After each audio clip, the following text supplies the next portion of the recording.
Hello ဂျပန်မှာဈေးမကြည့်ပဲလက်ညှိုးထိုးပြီးမှစားခြင်းရေးစိုက်စီရီယာမှာစားလို့ပြောရမှာပဲဈေးရန်တက်ပြီးနေရာထိုင်ခင်းနဲ့ကောင်းတဲ့စိုက်စီရီယာဆိုင်တွေကစကာလက်နဲ့တီကိုအကြိုက်ဆုံးဆိုင်နေရတစ်ခုပါအီတလီဆိုင်ကမှလေဈေးနှုန်းလေးတွေကလည်း300ကနေစပြီး900လောက်နဲ့ပါစတာအသားစားတာလေးစားလို့ရလို့1000လောက်ဆို main dish တစ်ပွဲအချိုပွဲအေးလေးမှပြီးအေးစစ်တနဲ့စားလို့ရရှင်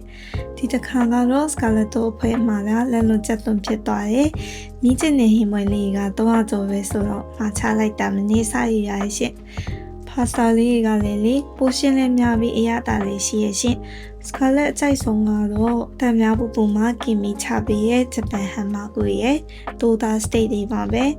အမြဲမှစားဖြစ်တဲ့မီနူလို့ပြောရမယ်